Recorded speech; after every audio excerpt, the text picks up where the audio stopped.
हुकूमत और पीटीआई के दरमियान मुज़ाकरात का इस वक्त स्टेटस क्या है?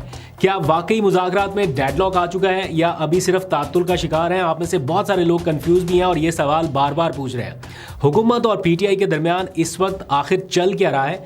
स्पीकर ऑफिस से भी बार बार राब्ता किया जा रहा है, वहाँ से क्या जवाब मिल रहा है? क्या वाकई असल वजह मुतालबात का तहरीरी तौर पर पेश ना करना है या फिर कोई और वजह है? तो मुज़ाकराती टीम में शामिल मेंबरान ने अब से कुछ देर पहले खैबर पख्तूनख्वा हाउस में एक प्रेस कॉन्फ्रेंस की है। उस प्रेस कॉन्फ्रेंस को मैं पिछले व्लॉग में पूरा दिखा चुका हूं, जो मेन हाइलाइट्स थी कि क्या उन्होंने कहा। लेकिन उसके बाद मेरी उनसे कुछ ऑफ द रिकॉर्ड गपशप भी हुई। उमर अयूब भी वहाँ पर थे, शिबली फराज भी थे, सलमान अकरम राजा से भी कुछ क्वेश्चंस ऑफ द रिकॉर्ड पूछे कि असल वजह मालूम हो सके कि जब सारा कुछ बहुत अच्छा खासा हो रहा था तो फिर अचानक से ये तातुल क्यों आ गया। तो शिबली फराज ने एक बड़ा मज़े का शेर सुनाया, मैं यहाँ पे आपकी नज़र कर देता हूँ। वो कहते हैं कि आवाज़ देकर छुप गई हर बार ज़िंदगी, हम ऐसे सादा दिल थे कि हर बार आ गए। तो उनके शेर से तो ऐसा लग रहा है कि जैसे हुकूमत उन्हें कोई ज़बरदस्ती ट्रैप कर रही है कि वो इतने ही सादा थे कि आगे। बहरहाल ये तो उन्होंने एक खाली शेर सुनाया। मेरा सवाल ये था कि दूसरी मुलाकात में जब सब कुछ तय हो चुका था कि मुश्तरका एलामिया भी आपने निकाल दिया कि जनाब मुलाकात होगी, हुकूमत फैसिलिटेट करेगी, तो फिर अचानक तातुल आखिर आया क्यों? इसका जवाब जानने के लिए पहले 3 जनवरी को होने वाली मीटिंग के दौरान जो मुश्तरका एलामिया जारी किया गया, ज़रा एक नज़र उसके ऊपर डालिए, फिर मैं आपको कुछ वजूहात बताता हूँ। इस एलामिया के दूसरे सफ़े पर जो दूसरा पैरा है वहाँ से शुरू करते हैं। लिखा गया है कि पीटीआई कमेटी ने आगाह किया कि तहरीरी तौर पर चार्टर ऑफ डिमांड पेश करने के लिए हमें अडयाला जेल में बानी पीटीआई इमरान खान से मुलाकात, मुशावरत और रहनुमाई हासिल करने का मौका फराहम किया जाए। ये सारी चीज़ें पीटीआई की मुज़ाकराती कमेटी ने हुकूमत के सामने रखी दूसरी मीटिंग के दौरान। इसमें लिखा गया कि पीटीआई कमेटी ने कहा कि इमरान खान साहब से मुशावरत और रहनुमाई के बाद अगली मीटिंग में चार्टर ऑफ डिमांड बाकायदा तहरीरी शक्ल में पेश कर दिया जाएगा।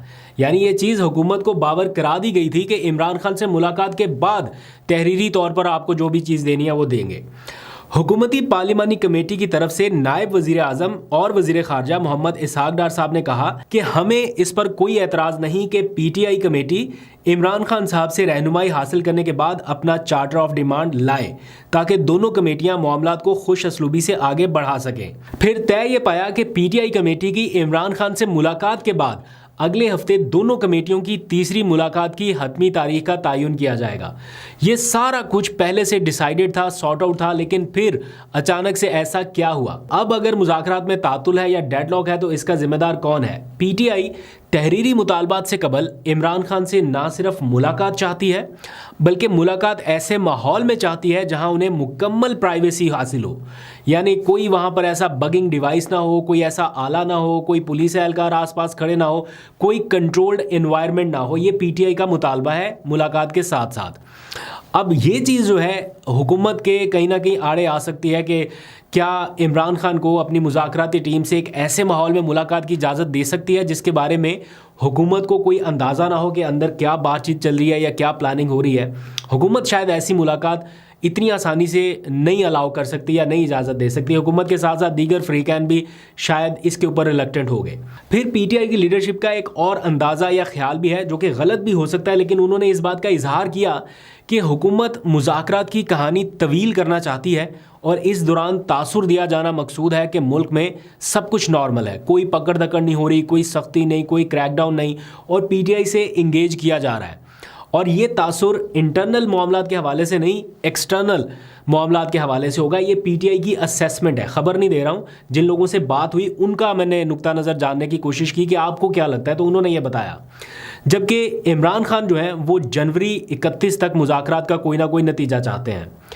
फिर पीटीआई ने अलकादर ट्रस्ट केस का फैसला ना सुनाए जाने से मुतालिक भी कुछ असेसमेंट अपनी कर रखी हैं और उनके कैंप को ये लगता है कि हर बार ये फैसला जो मुअख्खर हो रहा है, बार बार इसकी तारीख तब्दील हो रही है, तो ये इस वजह से भी है कि अक्सर ये होता है कि ट्रायल कोर्ट का सुनाया गया फैसला हाई कोर्ट में चैलेंज होते ही उड़ जाता है। 3 बार इमरान खान को सजाएं सुनाई गई, तीनों बार वो फैसले हाई कोर्ट से उड़ गए, कलादम हो गए, ख़त्म हो गए।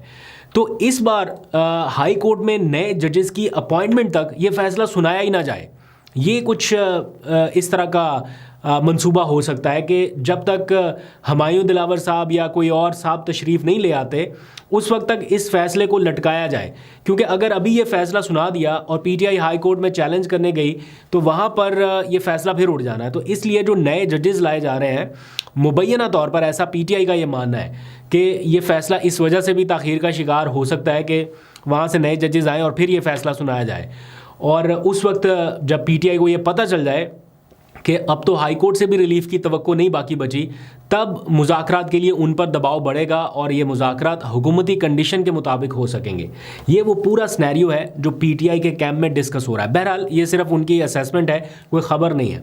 दूसरी जानिब हुकूमत की मुज़ाकराती कमेटी के जो तर्जुमान हैं इरफान सदीकी, वो कहते हैं कि तातुल ज़रूर आया लेकिन मुज़ाकरात में डेडलॉक नहीं है, मामला वहीं पर रुके हुए हैं जहाँ 23 दिसंबर को थे, जहाँ पहली मीटिंग हुई थी। उसके बाद कोई पेशरफ वो कहते हैं हो ही नहीं सकी। मेरी अब से कुछ देर पहले सलमान अकरम राजा साहब से भी बात हुई है और वो ये कह रहे हैं कि मुज़ाकरात इस वक्त रुक चुके हैं। अगर कल तक मुलाकात नहीं हुई तो फिर बात आगे नहीं बढ़ेगी। हम 31 जनवरी की जो इमरान खान साहब की दी गई डेडलाइन है उस पर कायम है।